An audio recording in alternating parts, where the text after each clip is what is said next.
yo, yo, yo, yo, yo, yo, yo, yo, yo, yo, yo, yo, yo, yo, yo, yo, yo. Ladies and gentlemen, boys and girls, children of all ages, you know what time it is. You know what this means. You know it's the show. It's show off season, and it's your boy. I'm back once again, and it's your host, Doogie Franchise. That's DOOGIFRANCHISE. Yes, sirree, that is me in the place to be, and I am not alone. I got a guest with me today. I got a special guest. This is gonna be educational. This is gonna be dope. It's gonna be different. See, I met this person not too long ago, so this is new. This is gonna be new for me. So I'm about to learn some stuff today too. This man right here, he's an educator.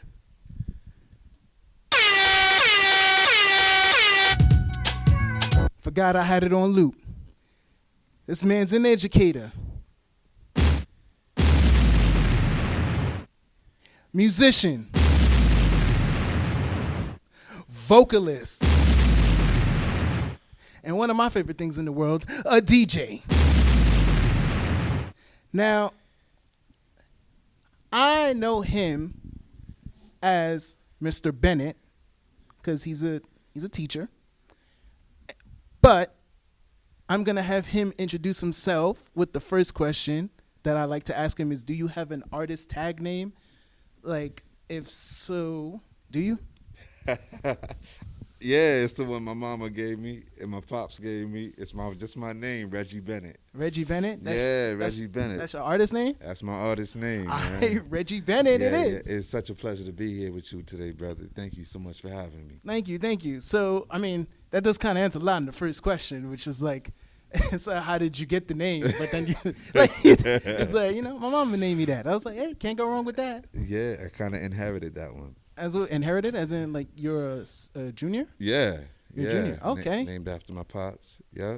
All right, copy. I get it. All right. So what led you down to the path of music? Because I know you like most of this you do music. Yeah. What led you into music, and was it something that started before? Like, was it like a family thing? Yeah. Well, music for me started when I was a little boy. Yeah. Before I was maybe cognizant of it. A little kid playing albums. I was told I learned how to read off of albums, and I was playing music, I guess when I was a little kid a lot. My first memories kind of come from music listening to old Motown 45s and stuff like that. So records. Yeah, records. Yeah, that was like my earliest music education came from Wax, Al Jarreau, Quincy Jones. The sounds from the late 70s, early 80s really were my earliest music experiences. All right. With that, see, it's funny because you mentioned names, which leads into my next question, which is going to be interesting. Top 5 musical influences and why? So that's a big one. We could do a top 25. So really, I have to start with some of the names that I kind of began with. So looking at Quincy Jones, an artist who is so versatile and so such a reflection of the culture, right? African American culture, jazz culture, classical music culture, European culture.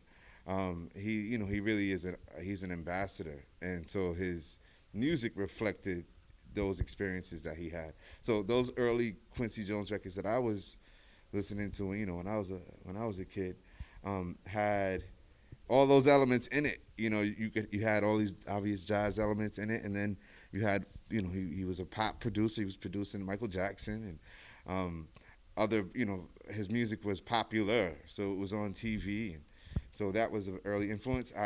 Moving it up, just a little nudge. I would say Michael Jackson. I don't. But hey. Yo, how could you not roll with the king? I mean, for me, and now the kind of artist I am, which is a multiple discipline kind of artist. Right? Gotcha. So I study, I'm a classical vocalist, and then I'm a hip hop artist, and then I can do other stylings. Also, Michael Jackson to me is like the epitome of all of that. Okay. And to me, like, you look at what Michael Jackson did in the pop realm, and there's ways to connect it to like Fred Astaire and people who came, before him in a real tangible way. So I love that he was able to do that. And I know I'm only on 2. I know.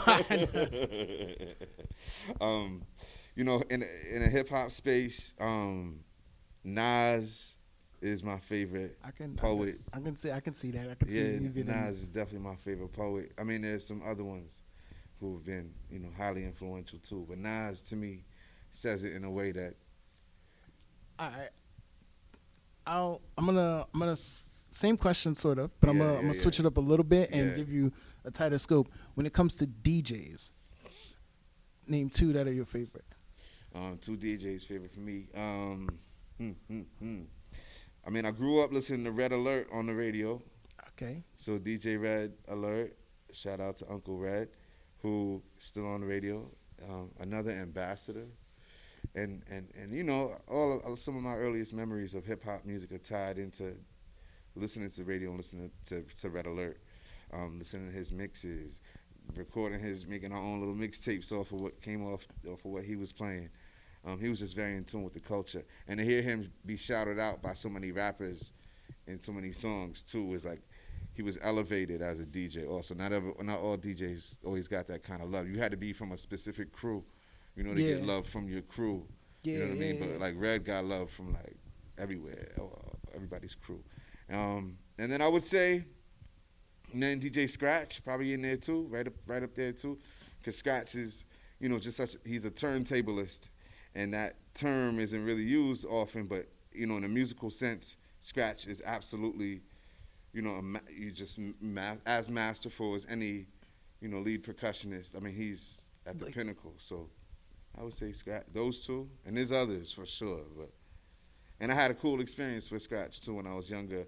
My uncle, I have some family who kind of always was in the business in one way or another. One day I was a little boy.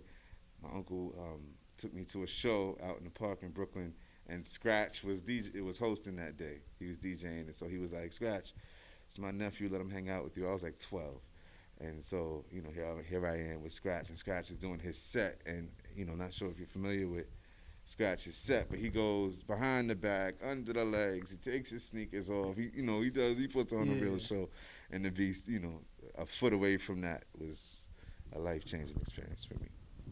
All right, nice. Yeah. Nice. That's dope. That's dope. All right. Okay. So you have a very high passion of knowledge and love for music in all forms. How did that lead you into becoming an educator? Yeah, thank you for that. It wasn't my plan to formally become a music educator. It's funny because a lot of like people of the arts says that. Yeah. Even like as a guy who studied film and video. Yeah. I've been working with kids since I was 16, and that's not a plan. So I've just been like, oh. but it became part of my plan. I got you. And as I continued to teach and continued to do, my other, my artistic endeavors, I really saw how they informed each other. And that's kind of how I look at them now. They're both kind of components of maybe a larger discipline for me.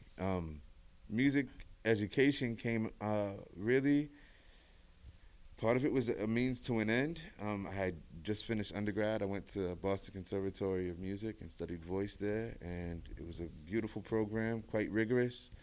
And when I got done, I needed to work, and it was difficult to get work outside of stage work, which was also challenging.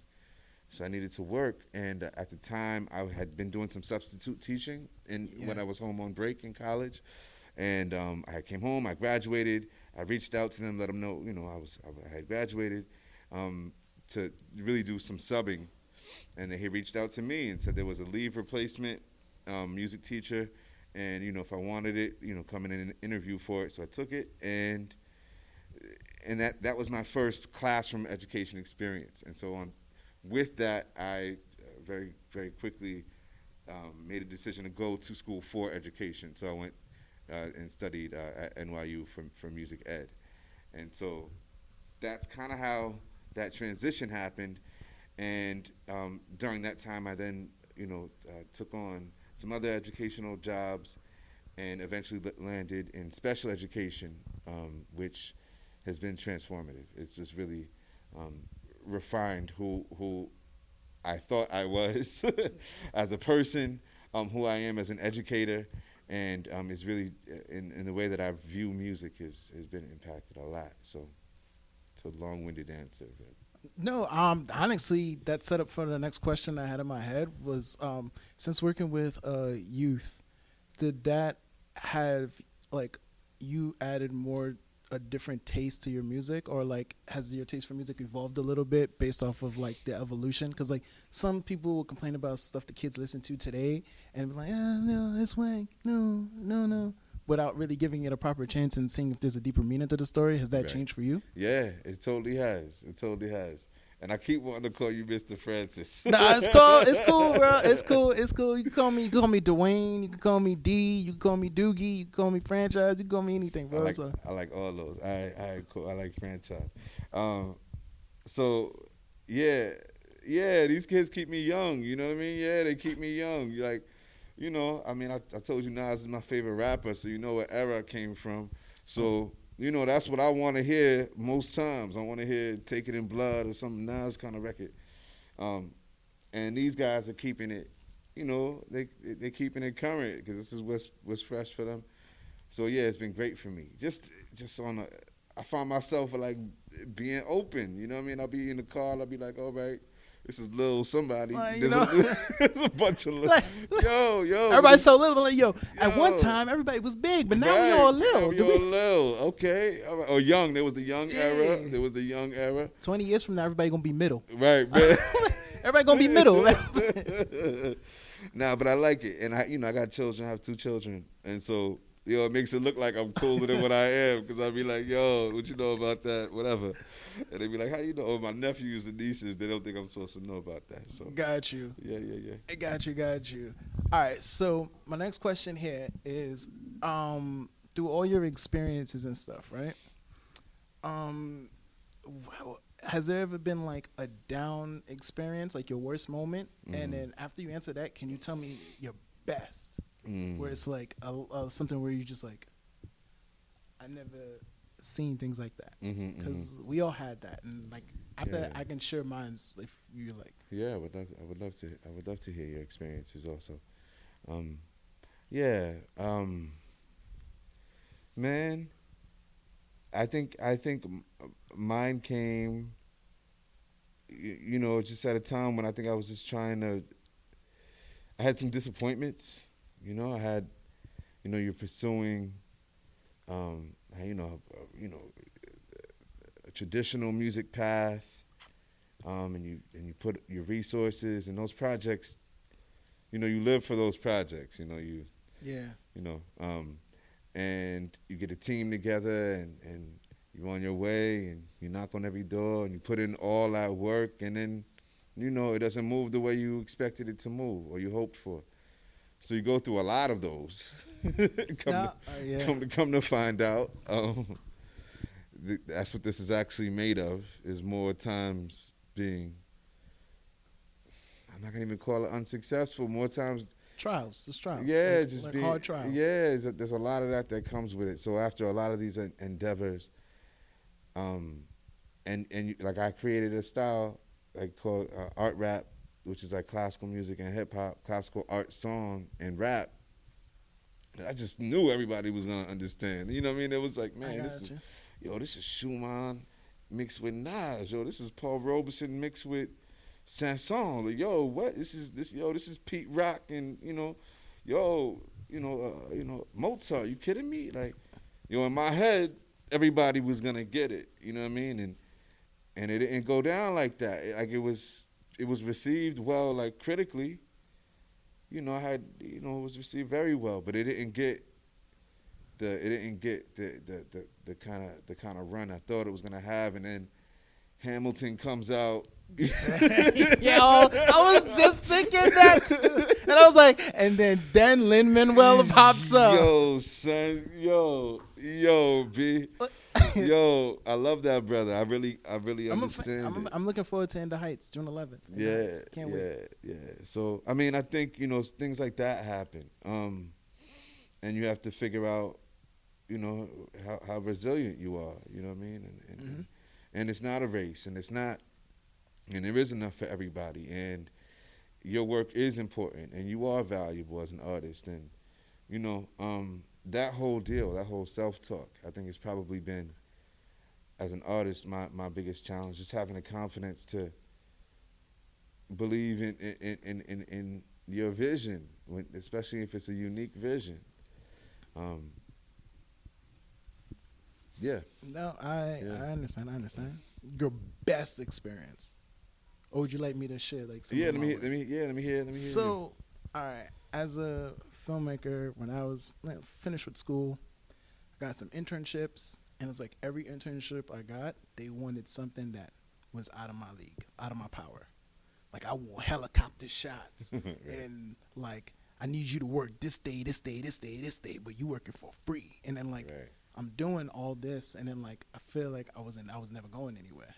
It's like, and then like, I had a job. I was working for a program at the time, or after school program at the time. And it was like, every time I'm like here thinking I'm getting here, I ended up getting knocked back down to like underground. So at that point, I almost was like at a point where I was like, I'm giving this all up. I can't. And then like 1 year, one of my boss at the time, she was transitioning out, and then another person who was becoming my boss, her like number 2, was taking her spot, and he was like, I want to make some changes, and it's gonna start with you. And then that's what led into me like still doing all this stuff, and then even learning more new stuff, just to bring to the table. Like, and I'll throw in my best experience was, I had a challenge for myself every year where I would always try to learn something new. So 1 year I took improv with Cypher Sounds, because he was teaching it, because he does comedy too.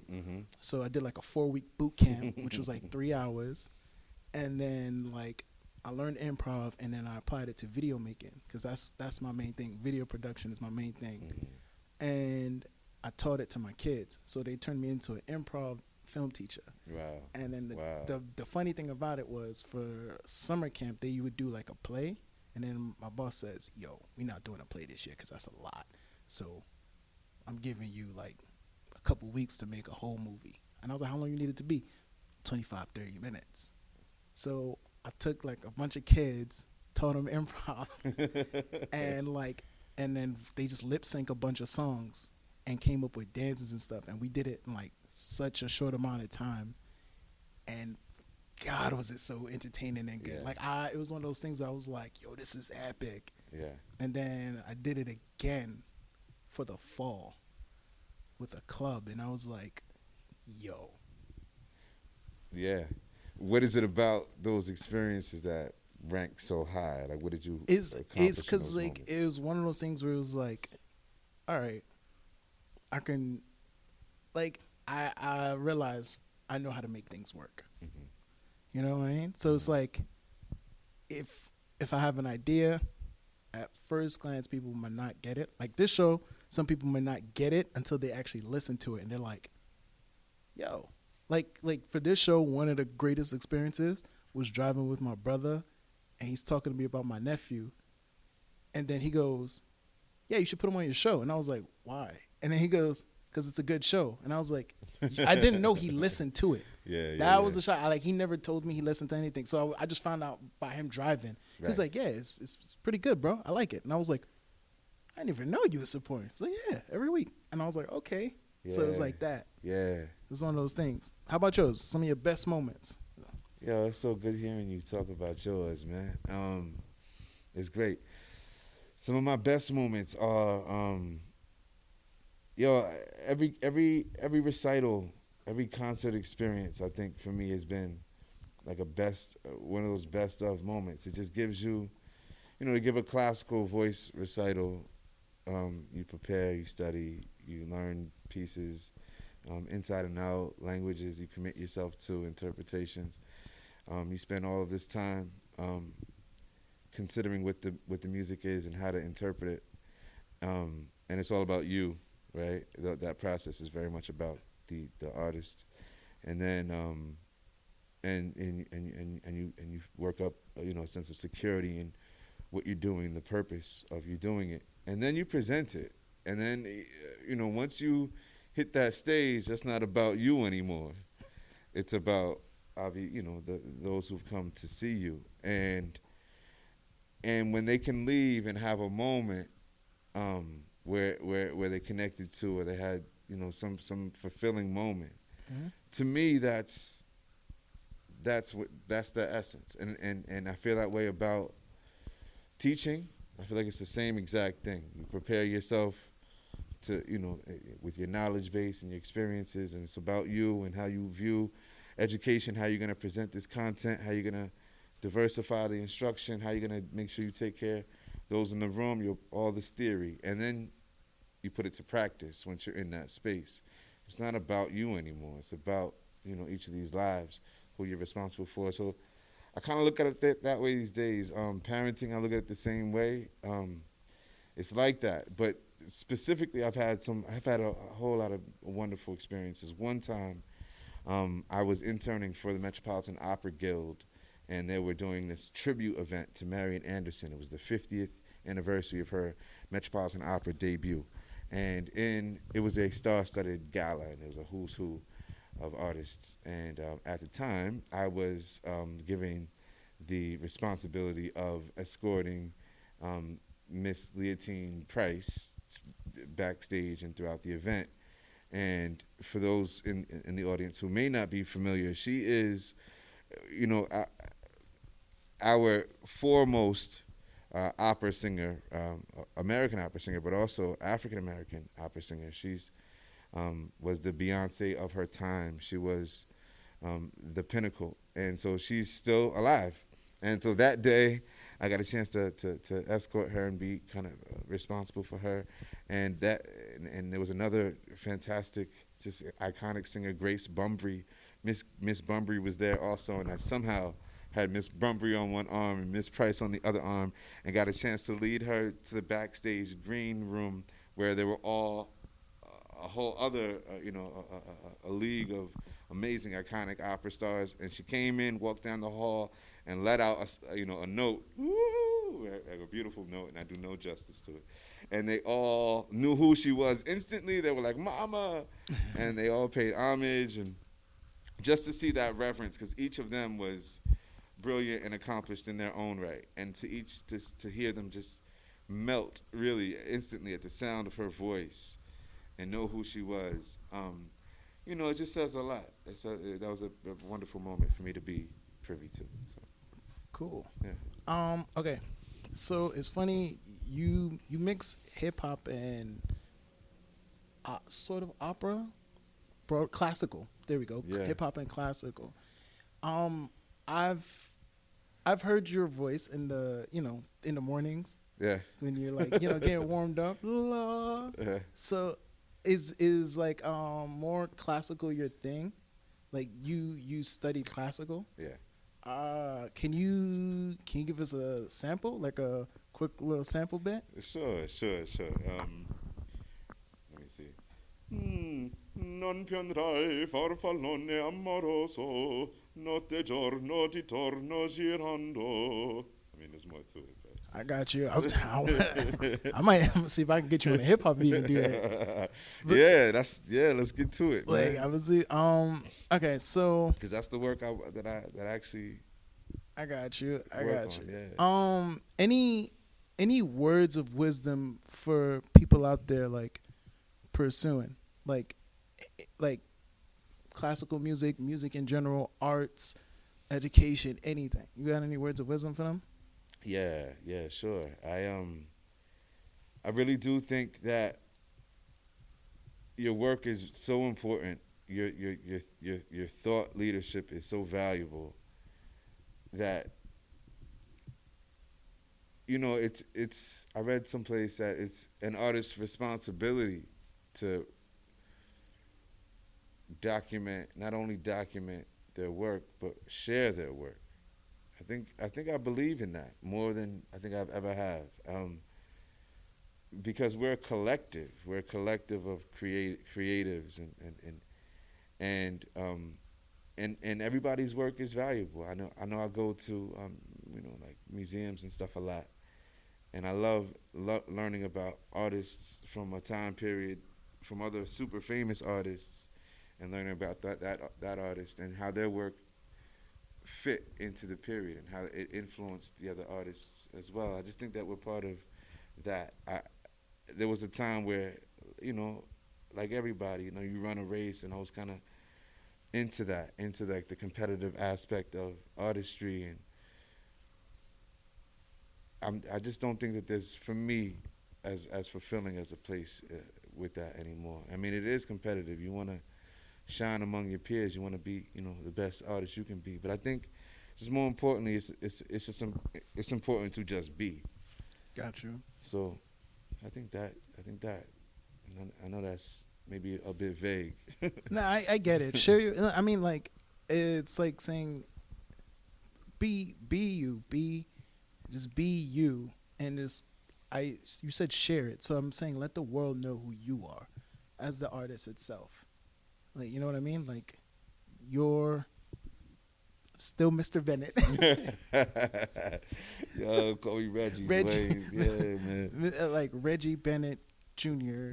This is your work. That actually has an actual like title name for some reason. Like it's like written by. A little thing to it. Like, and then that's right. Cause like it's funny because after this I'll show you some stuff before we run out. Yeah. But like I do keep a lot of things in the back that no one knows about. Right. So like it's funny because you told me like, yo, I heard your show, and I was like, yo, that's mad personality, and I'm like, yeah, but if you see me on a regular basis, I'm usually just just dumb quiet and just like, yeah, cool. Right. So like I get it. Where can people find you? Yeah. If they want to reach out for collaborations and stuff. Yeah. So I have a few websites. I have an artist site which hasn't been updated in a long time. So pardon me if you're getting there and it's a bit outdated. But ReggieBennett.com. I have an Instagram, Reggie Bennet Music. Same Twitter. Everything is Reggie Bennet Music. ReggieBennett. I also have an education website called Kennedy Bennett Solutions, which is a company that I have with my partner, and where we create self-management strategies for people with special needs and their support teams. So that's an endeavor that I'm pursuing now also. So that's KennedyBennettSolutions.com. I mean, it's very very education based. So that's kind of where my two worlds live right now. Got you. Yes, sir. I like to say thank you for coming on this show. Amazing, by the way. Like, personify of the title, it's show off season. So like giving, show off, Dwayne, thank you so much for having me, brother. No problem. Like after when I first met you and I paid attention to your class, I'm like, yeah, he has to come on the show. Like, well, man, hopefully you'll have me back. Oh yeah, no doubt. Next time we can rock out a little bit too. Oh, I'm down for jam sessions. All right. So, all right, ladies and gentlemen, please follow me on IG at DOOGIFRANCHISE. That's me, Doogie. You can follow me on the IG, but you can also follow the podcast, which is run by me, on IG as well at It's Show Off Season. So on that note, ladies and gentlemen, goodbye and good night.